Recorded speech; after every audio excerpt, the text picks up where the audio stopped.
minhas mãos eu quero levantar e em louvor te adorar. Meu coração eu quero derramar diante do teu altar. Pelo sinal da Santa Cruz, livrai-nos Deus, nosso Senhor, dos nossos inimigos. Em nome do Pai, do Filho e do Espírito Santo. Amém. Amém. Segundo livro de Crônicas, capítulo 15, versículos do 1 ao 7, assim nos diz a palavra de Deus. O Espírito de Deus agiu em Azarias, filho de Obed. Azarias saiu ao encontro de Asa e lhe disse: escutai-me, Asa, e todo Judá e Benjamim. O Senhor está convosco, enquanto vós estáis com Ele. Se o procurardes, Ele se deixará encontrar. Mas se o abandonardes, Ele vos abandonará. Durante muito tempo Israel esteve sem Deus verdadeiro, sem sacerdote que desse instrução, sem lei. Mas na angústia, Israel se converteu ao Senhor, Deus de Israel. Procuraram-no e Ele se deixou encontrar.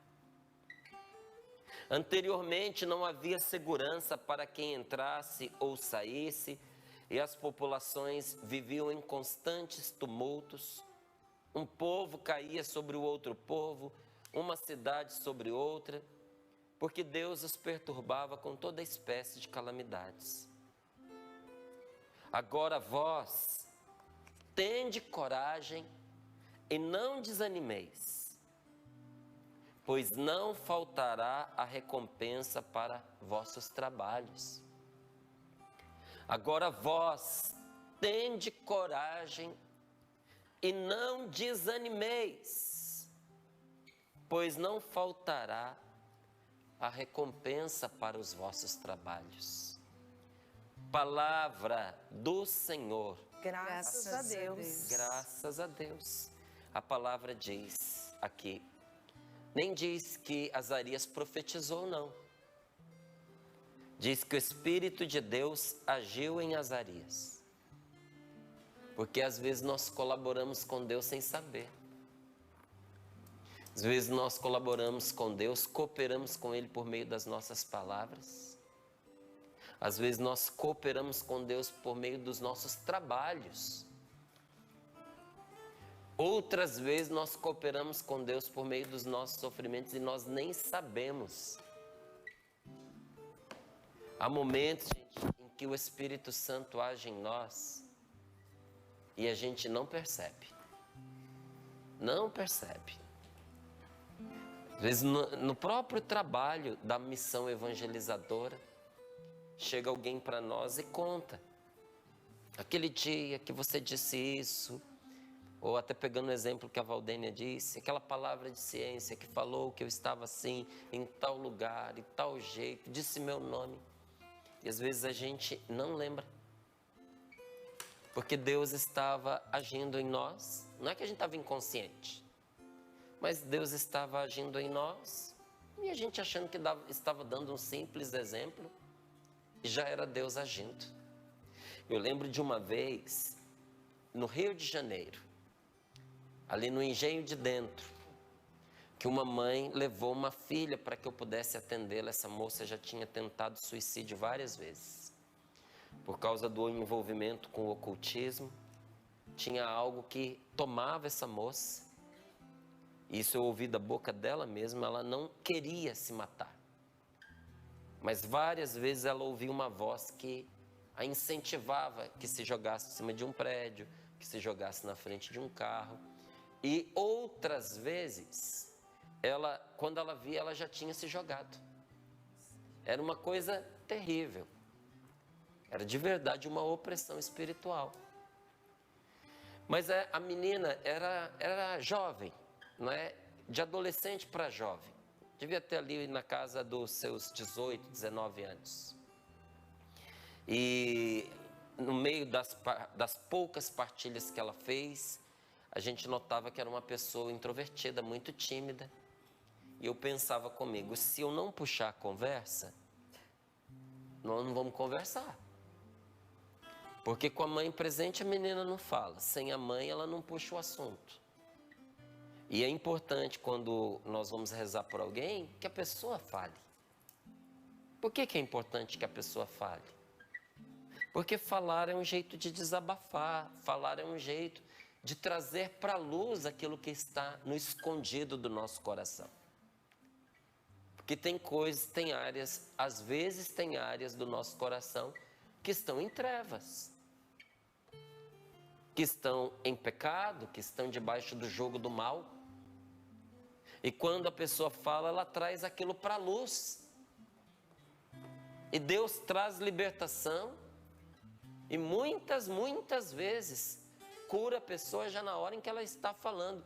Eu sou testemunha de muita, mas quando eu digo muita, é muita gente que foi pedir oração e depois de ter falado, já nem sentia que precisava de alguma coisa, porque só o fato de trazer ali na luz de Deus já era grande coisa, porque o Senhor acolhe a nossa partilha como oração quando nós o fazemos com espírito de fé, né? Enfim, a menina não falava. Falei, vou pegar aqui uma ou outra palavrinha que ela disse, vou dar um exemplo. Gente, e à medida que eu ia avançando no exemplo, essa menina ia arregalando os olhos, arregalando os olhos, arregalando os olhos. Chegou uma hora que ela interferiu e disse assim, mas quem foi que te falou? Porque aquilo que para mim era só um exemplo, para Deus já era uma palavra de ciência. O exemplo que eu estava dando era exatamente o que ela vivia. Vou ilustrar com outra situação. Eu morava em São Paulo, agora já morando em São Paulo. Outra missão. Eu morava em São Paulo e isso tem aproximadamente, mas aproximadamente assim, bem aproximado mesmo. Tem coisa de 20 anos. Porque a minha esposa estava grávida do meu primeiro filho, do Rafael. Ela já estava ali no 8º mês. E eu fui convidado para pregar ali na Zona Leste de São Paulo. Pegamos um trânsito. Cheguei lá já na hora da atividade. E o padre estava meio chateado com o grupo que organizou. Decidiu que não ia ter aquela noite que eles tinham preparado. E no lugar daquela noite ele colocou a missa. E os organizadores disseram, mas padre, foi chamado uma pessoa da Canção Nova, esse rapaz vai estar aqui e vai ser chato, e ele, deixa que eu resolvo. Aí eu cheguei, as pessoas me disseram assim, ó, não vai ter o evento, tá? Não vai ter a noite de oração, vai ter a missa. Aí, diz São João da Cruz que a gente não deve murmurar, não murmurei. Sentei e falei, eu vou participar da missa de novo, não tem problema. Senta aqui, participe, já estou aqui mesmo. Vamos deixar que a paróquia, o padre e os paroquianos resolvam. Esse desentendimento entre eles, para mim tá bom, não tem problema. Sentei lá, daqui a pouco veio uma pessoa e disse assim, olha, o padre disse que você vai fazer a homilia da missa. Eu falei, não vou. Missa é missa, quem faz a homilia da missa é o padre, ele fez teologia, ele sabe disso, a homilia é do padre, eu não vou fazer a homilia. Aí a pessoa insistindo, eu falei, não, eu falei, gente, deixa de ser chato. O padre está passando homilia para mim porque vocês estão enchendo a paciência dele, vocês estão insistindo. Deus fala com quem ele quer, do jeito que ele quer, através de quem ele quer. Entende? Vou sentar aqui e vou ouvir o que o padre tem a dizer. Às vezes, Deus quis que eu viesse aqui para participar dessa missa e escutar. E eles insistiram, por fim. Não, o padre falou que você vai fazer homilia, você vai fazer e pronto, acabou. Eu falei, então tá bom. Ele falou, ó, você vai ter 40 minutos. Eu falei, tá bom. Aí ele disse porque é para você falar do tema de hoje e você vai falar da homilia da missa. Falei, tá bom, então dobrou o tema, comecei a me preparar. Daqui a pouco veio outra pessoa e disse assim, ó, o padre mandou te dizer que você tem 30 minutos. Não 40. E que você vai falar da homilia da missa, do tema da noite de hoje, e você também vai falar da campanha da fraternidade. Falei, tá bom. Comecei a preparar tudo, a organizar as ideias, tudo de novo. Aí veio, é para testar a paciência da gente. Aí veio outra pessoa e disse assim, olha, o padre mandou dizer que você precisa falar também da situação da missa de 7º dia de hoje. Tem que dar uma palavrinha para a família. E você tem 20 minutos. Ah, diminuiu? Aumentava o assunto e diminuía o tempo. Aí eu botei tudo de lado e falei, tá bom, vou fazer do jeito que ele quiser. Daqui a pouco veio alguém e disse, o padre está te chamando lá na sacristia. Aí eu cheguei lá na sacristia, ele me recebeu muito bem. Aí ele falou, te disseram dos temas? A missa do 7º dia, a homilia, ou a campanha da fraternidade, o tema da noite de hoje? Eu falei, sim, senhor, falaram, padre. Ele falou, você tem 10 minutos, meu filho. Eu falei, sim, senhor. Peguei, tirei o relógio do braço, eu falei, eu vou falar 10 minutos e nem um segundo a mais. Vou fazer do jeito que ele está falando. Está me abusando, mas Jesus Cristo se deixou abusar, né? Nesse sentido. Então, eu falei, por que eu não vou fazer? Falei, vou deixar humilhar, não tem problema não. Aceitei a humilhação e aceitei de bom grado, viu, gente? Coloquei lá o reloginho ali do lado do ambão. Fiz as abordagens todas que o padre pediu para fazer, toquei em todos os temas, já estava terminando quando eu lembrei da família de 7º dia. Pensei, não vai dar tempo. Aí eu olhei para um canto, tinha uma senhora chorando. Eu não sabia nada da família, gente, só me disseram que era de 7º dia. Aí eu perguntei, foi a senhora que veio para a missa de 7º dia? Aí ela disse, sim. Eu falei, foi seu filho que faleceu? Ela disse, sim. Eu falei, o seu filho, em tudo agradou a senhora? Ela disse, não. Eu falei, a senhora se magoou com seu filho alguma vez? Ela disse, muitas vezes. Eu falei, o seu filho já tirou a senhora do sério? Era o que ele mais fazia.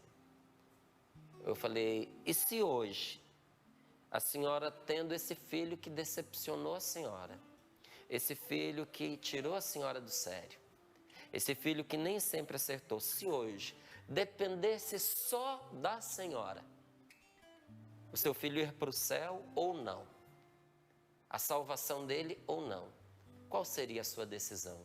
Ela disse, eu daria a minha vida se com isso eu tivesse certeza de que o meu filho seria salvo. Eu falei, pois então, minha querida, se alegre. Porque se a senhora que se decepcionou, sofreu e se chateou com seu filho, se pudesse, o salvaria, imagine Deus que nunca se decepcionou com ele, porque quando criou já sabia todas as maracutaias, todos os erros, todas as decepções que ele causaria às pessoas. Deus que o amou e olhando para ele antes de ser criado, disse, ele vale a pena e por isso o criou. E mais, Deus ama o seu filho como a senhora jamais seria capaz de amar. Eu falei, então a senhora louve a Deus, porque nas suas mãos não está salvar o seu filho, mas nas mãos de Deus está. E resolvi dar um exemplo. E disse, olha, um tempo atrás, havia um conceito assim, de que se a pessoa, por exemplo, se a pessoa se matasse, que ela não poderia ser enterrada num cemitério cristão, que ela era considerada uma pessoa condenada. Eu falei, mas esse era o parecer de algumas pessoas, porque a igreja sempre foi colo de misericórdia, e a igreja diz quem está no céu, mas a igreja nunca apontou alguém que esteja no inferno. A igreja sabe que o inferno existe, mas ela nunca disse quem está lá, porque saber quem está no céu é fácil, saber quem está no inferno é difícil, porque a misericórdia de Deus é maior do que os nossos pecados. E completei dizendo, entre a corda que aperta no pescoço e enforca e o último suspiro que a pessoa dá, existe um abismo ali, que só Deus conhece. E às vezes naquele intervalo, aconteceu a salvação de Deus para a pessoa. Gente, a comunidade não sabia que o filho da mulher tinha se enforcado. E eu acreditava que estava dando só um exemplo. Mas eu estava respondendo a oração que aquela mulher veio fazendo pelo meio do caminho antes de entrar na igreja. Ela estava ali com uma pergunta no coração: Senhor, o meu filho se salvou? E eu ainda poderia estar pensando que era um exemplo, mas para aquela mulher, independente das minhas intenções, Deus havia respondido a pergunta dela. Como é que eu sei? Porque depois ela sentou do meu lado e disse: Deus me respondeu por meio de você, porque eu perguntava se o meu filho tinha se salvado. Ninguém aqui sabe, mas meu filho se enforcou. E eu vinha com essa dúvida, porque eu sabia que a pessoa que se suicidava tinha cometido um pecado de desespero. E tudo que eu sabia é que a pessoa não tinha salvação. Mas pela sua boca Deus me respondeu. E por essas poucas palavras que você disse, valeu a pena estar aqui. Foram 2 minutos, gente, que eu falei para aquela mulher. Isso não é um privilégio meu. Estou dizendo aqui, dando um exemplo em que eu não sabia. Mas Deus estava agindo por meio de mim, como age por meio de você tantas vezes para ajudar seus filhos. Olha de quantos desastres Deus já livrou seus filhos através de você, sem você saber. Por meio de um conselho, por meio de um impedimento que você lhes causou. Não vai, não vou deixar. Por meio de um desvio que você fez, desviou a atenção da pessoa, do seu filho, ou a atividade dele para outro lugar. Por meio de uma mudança que você fez. Não está bom para nós nessa cidade. Cata as malas e vamos sumir daqui. Deus estava salvando a sua família por meio de uma atitude sua e você nem sabia. Quantas vezes, por meio das suas lágrimas e dos seus sofrimentos, ofertados a Jesus Cristo, nosso Senhor, ou unidos a Deus em oração, você chorou em oração. Você chorou aos pés do Senhor. E quando eu digo chorar aos pés do Senhor, não quer dizer que a gente tem que ficar de joelhos num cantinho, colocar ali uma cruz, ou colocar ali a Bíblia e se prostrar. Não. Ali na louça, na cozinha, lavando, no pé do fogão, enquanto você fazia um trabalho, chorando você rezava e pedia: meu Deus, me ajuda, eu não vou dar conta. E Deus, por meio do seu sofrimento, regado em prantos, produziu salvação na sua família, na sua casa. O Espírito de Deus agiu em Azarias, filho de Obed. E Azarias saiu ao encontro de Asa e lhe disse, não diz aqui que profetizou, lhe disse.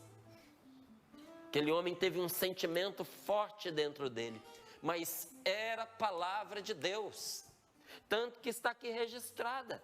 E o que foi que Azarias disse a Asa? Escutai-me, Asa, e todo Judá e Benjamim. O Senhor está convosco enquanto vós estáis com Ele. Azarias disse do jeito que ele sentia.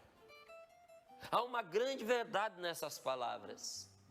O Senhor está convosco enquanto vós estáis com Ele. Se o procurardes, Ele se deixará encontrar. Mas se o abandonardes, Ele vos abandonará.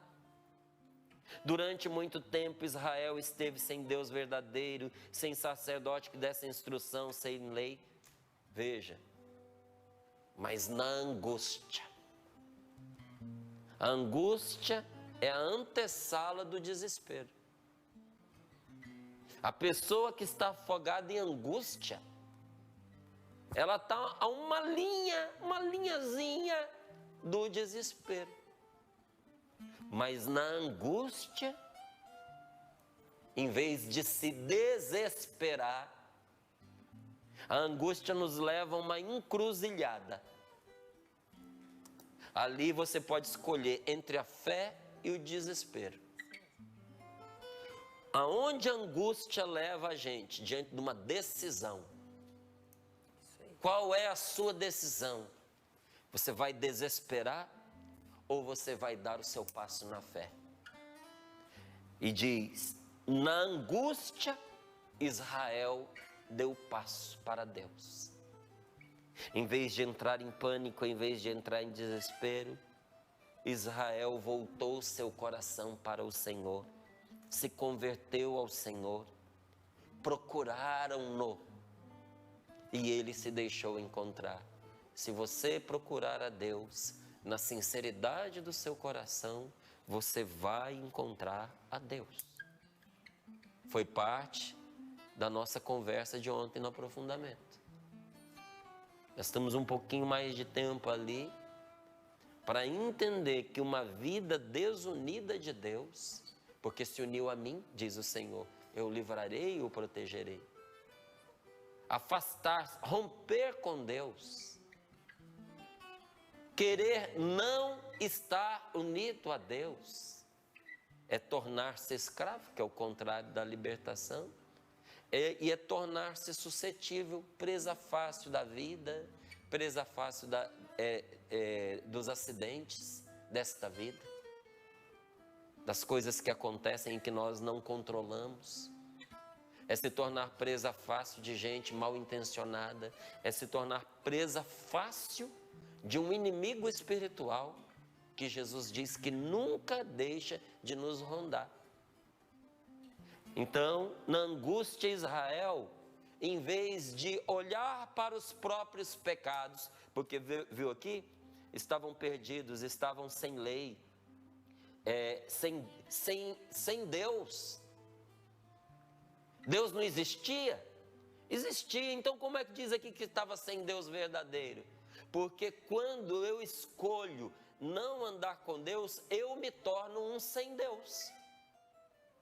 Como Azarias diz aqui, o Senhor vos abandonará. Não é Deus quem nos abandona, somos nós que vivemos como abandonados por uma escolha que nós fazemos. No ato de abandonar a Deus, quando você abandona a Deus, você se torna um abandonado. Era isso que Azarias estava dizendo com todas as forças. Se vocês abandonarem a Deus, vocês estarão abandonados da assistência de Deus. Não quer dizer que Deus se retirou, quer dizer que você se retirou. Quando duas pessoas estão numa sala e uma delas se retira, as duas ficam sozinhas. Inclusive a que se retirou. A que se retirou perdeu a companhia que ela deixou para trás. Quando nós nos retiramos da presença de Deus, nós nos tornamos uns sozinhos, nós nos tornamos uns abandonados. Mas no momento em que nós procuramos a Deus na sinceridade do nosso coração, Deus se deixa encontrar. E olha que interessante, a descrição que se vai fazendo de quando Deus não está. Anteriormente, não havia segurança para quem entrasse ou saísse, porque não tinha Deus. As populações viviam em constantes tumultos. Um povo caía sobre outro povo.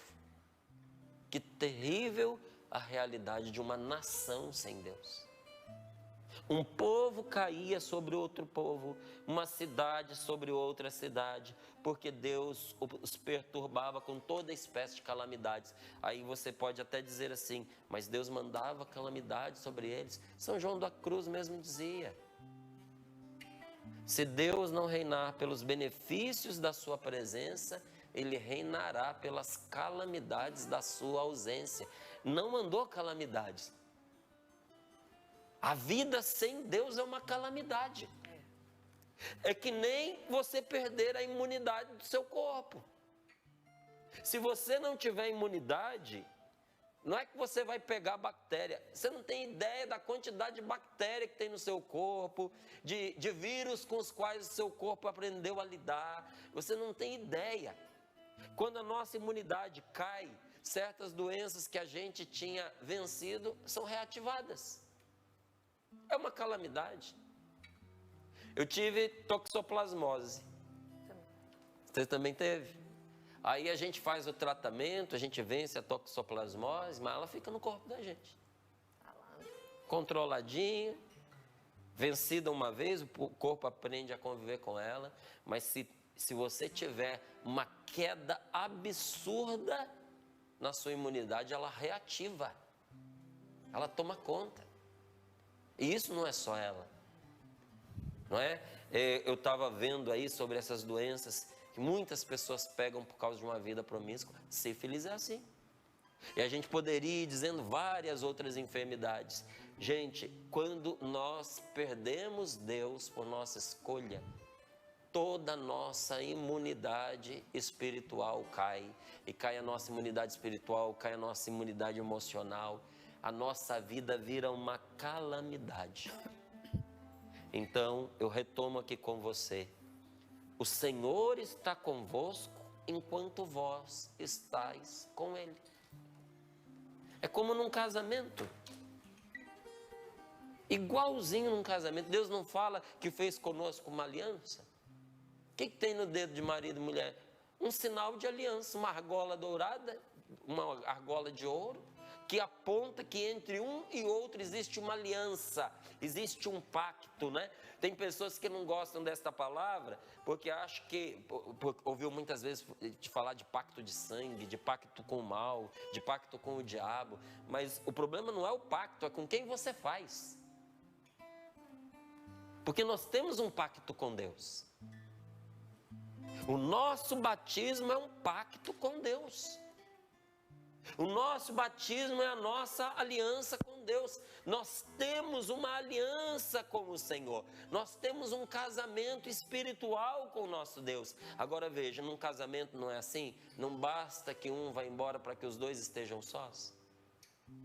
Quantas vezes, ao atender uma esposa com lágrimas nos olhos, ou um marido com o coração despedaçado, a pessoa diz: ele foi embora, ela foi embora. E eu fiquei tão só. Gente, o contrário também acontece. Tenho certeza que os meus irmãos que estão aqui já atenderam alguém que deixou a própria casa. Agora queria voltar e o cônjuge não aceitava mais. E a pessoa dizia: onde é que eu estava com a cabeça? O que foi que eu fiz? Eu troquei minha família, eu abandonei minha família, eu me sinto tão sozinho. Basta que um vá embora para que os dois estejam sós. Não é Deus que se retira, é a gente que se afasta. Deus nunca se retirou da sua vida, mas talvez você tenha se afastado de Deus. E Deus, nessa história, Deus se deixa encontrar por aqueles que o buscam e os apoia. Deus nunca vai trair você, mesmo que você o tenha traído. Deus nunca vai abandonar você, mesmo que você o tenha abandonado. Mesmo que você tenha sido infiel a Deus, Deus nunca vai quebrar a fidelidade dele com você, porque o seu pacto de amor é eterno. Jeremias diz isso para nós de uma forma maestral. Com amor eterno eu te amei. Te amei com amor de eternidade. Sabe o que é amor de eternidade? Você sabe o que é? É que não tem começo, não tem fim. Porque antes que nós fôssemos, Deus já nos amava. E mesmo que a gente passe, Deus continuará nos amando. No coração de Deus, o amor dele por nós nunca mais se acabará. E diz que no inferno, essas são as chamas que queimam muitos que lá estão. O demônio queima nessas chamas. Nas chamas de um amor de Deus que ele odeia e que ele recusa. Você já se sentiu queimado pelas investidas de uma pessoa? Você não quer e a pessoa está ali. E a pessoa está fazendo um gesto de carinho e está tentando te agradar e você não quer. Quando a gente não quer, as iniciativas amorosas da pessoa queimam em nós. Agora imagina um amor que é eterno para um ser infernal que não quer esse amor de jeito nenhum. É um tormento. Mas para quem quer, não falta o apoio de Deus. Deus vai apoiar você. Deus já está apoiando você. é que nós queremos que as coisas aconteçam sempre do nosso gosto. Deus não faz o nosso gosto, gente. Deus faz o que é bom para nós. E não é porque eu quero desse jeito que Ele vai se dobrar aos meus caprichos. Deus pede para nós fé. E pela fé, nós precisamos entender que Deus não abre de antemão o caminho à nossa frente. Deus vai abrindo o caminho à medida em que nós vamos dando cada passo. Se você não der o passo de hoje, você fique tranquilo que o de amanhã não vai chegar, não. A cada dia o seu cuidado. Tem coisas para você cuidar no dia de hoje. Por que você está cuidando do dia de amanhã? Ontem já foi. Não adianta chorar sobre o leite derramado. Erguer a cabeça, bola para frente. Vamos fazer as coisas darem certo. Vamos ajustar o que não está bom. Vamos pedir perdão, vamos recomeçar. Vamos cuidar do dia de hoje. A cada dia o seu cuidado. A cada dia nós precisamos dar o passo. E quando a gente dá o passo, destrava a próxima etapa. Não é? Você dá o passo, você entra num novo nível. Destrava para você avançar. Agora nós precisamos entender isso, que nós cobramos de Deus coisas que Ele não nos prometeu. Ele não promete enviar ajuda antes do necessário. Ele promete ajudar na hora em que a gente precisa. Deus não retira os obstáculos antes de nós chegarmos até Ele. Vai sem medo, enfrenta. Enfrenta. Quando chegar lá, Deus vai te dar sabedoria de como fazer. Se Ele não retirar esse empecilho, Ele vai te dar sabedoria de como lidar com esse empecilho. Mas uma coisa ou outra você vai receber. Quando nós chegamos ao extremo da nossa necessidade, meus queridos, ali sempre está a mão de Deus estendida para nós. E muitos se esquecem disso, e porque se esquecem, estão sempre angustiados, estão sempre ansiosos por causa das dificuldades que prevêm pela frente. Quando eu não entendo que a ajuda de Deus é graça para aquela hora, que me acompanha naquele momento, que tudo vai dar certo. Entenda isso, tudo vai dar certo quando eu vou com Deus. Até o que aparentemente dá errado, Deus converte em nosso favor quando nós vamos com Ele. Quem não confia nisso, sabe o que ganha de presente? Angústia, ansiedade, tristeza, decepção. O que, Paulo? Desespero. Desespero. É isso que a pessoa acaba colecionando sem querer. Porque esperam que Deus esteja assim, sabe, asfaltando a avenida à sua frente, para poder a pessoa ir deslizando por meio dela. Não. Deus prometeu fazer isso conosco. Ele não prometeu carregar sozinho o nosso fardo, mas nos ajudar a carregar, lado a lado conosco. Tanto que Ele pede para nós levarmos os nossos fardos até Ele. Tanto que Ele diz: tomai o meu jugo, eu te ofereço a minha canga. Para que serve uma canga? Para poder conjugar dois bois. O que é o jugo? É aquilo que me une a um outro. O jugo conjuga.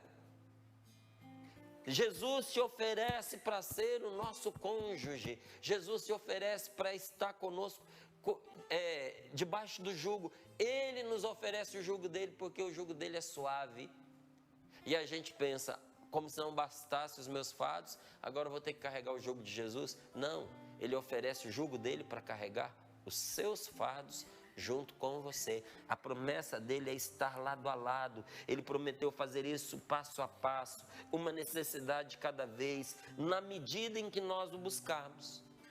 Mas a primeira coisa que precisa acontecer é nós toparmos com o problema, é nós descobrirmos as dificuldades, é nós experimentarmos a dureza da vida, para depois nós entrarmos com os nossos pedidos, as nossas súplicas diante de Deus.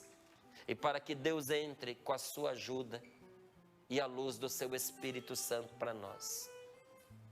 Aí nós colhemos os frutos. Como é que diz aqui? Agora, vós tende coragem e não desanimeis, pois não faltará a recompensa para os vossos trabalhos. Meu amigo, não desanime. Talvez o grande ensinamento que Deus quer dar a você com as chateações e com as decepções que você tem vivenciado é não desanimar. A gente desanima diante das pequenas dificuldades. A gente quer pôr termo para Deus, quando Deus tem seus próprios termos.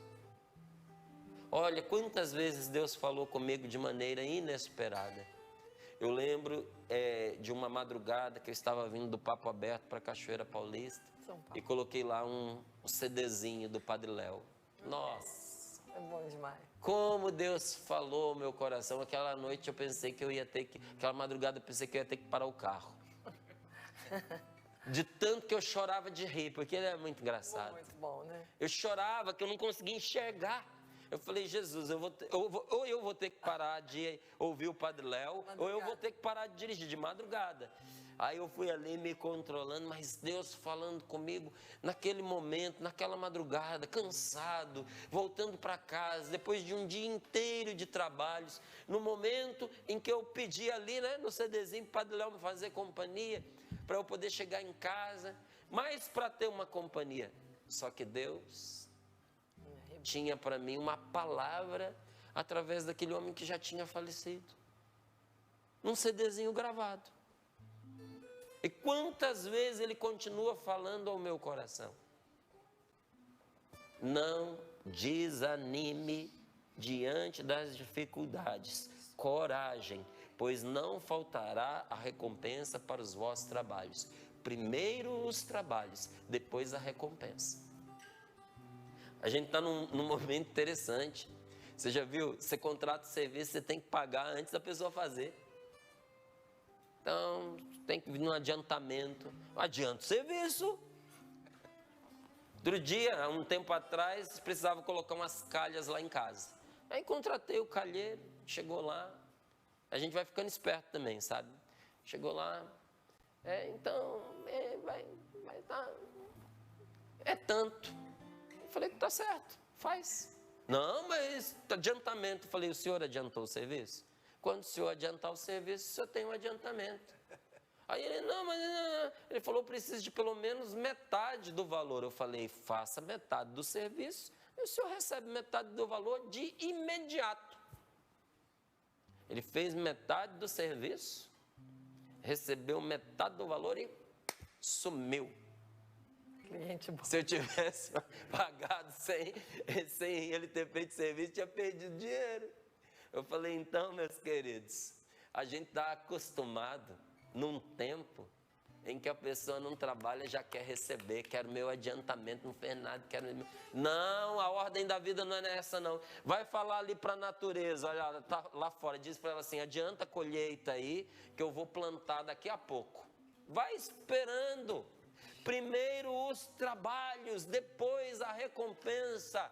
Família Canção Nova, arregaçar as mangas nesse dia de hoje. Vamos trabalhar porque tem muita coisa para a gente fazer, inclusive pelo bem das pessoas, inclusive pela salvação das pessoas. Sua família precisa de você. Isso, Márcio. Vamos trabalhar pelo bem. A coisa não está boa. Vamos fazer o que está ao nosso alcance para poder ajudar, sentar, reclamar, chorar. Não vai fazer diferença. O que faz diferença é a gente arregaçar as mangas e trabalhar. Mas a recompensa virá. E não falhará. Acredita nisso?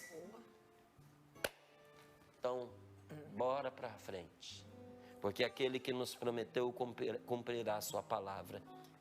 Tende coragem e não desanimeis, pois não faltará, palavra de Deus, hein? Não faltará recompensa para os vossos trabalhos. Que palavra, Márcio. E é isso mesmo que acontece, né? A angústia A angústia nos leva àquela encruzilhada, né? Ou a fé ou o desespero. E foi isso que eu vivi nos últimos dias, especialmente um tempo forte que eu vivi esse ano com a minha mãe. Ela estava com a demência e aí foi para uma UPA, né? Já vivia hemodiálise e faleceu. Eu não pude chorar, tinha que correr atrás dos papéis, atrás do caixão, atrás do enterro, né? E a vontade sua é de desabar, né?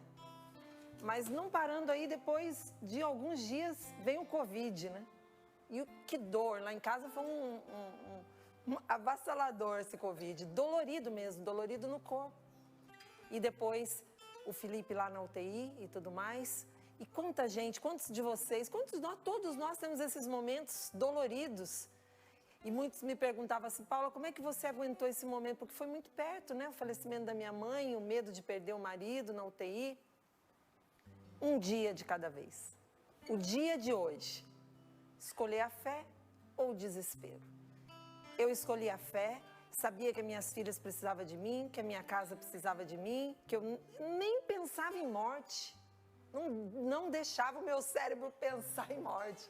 Pensava na fé, no que Deus queria para mim, no que Deus tinha para mim, no que Ele tinha para minha família. E hoje, o que você está vivendo? Você quer murmurar, reclamar, pensar em coisas negativas ou confiar no Senhor? Acreditar que o Senhor vai agir na sua casa. Ele tem o melhor para você. Vamos confiar, Cassiano. Nos ajude a rezar. Vamos confiar.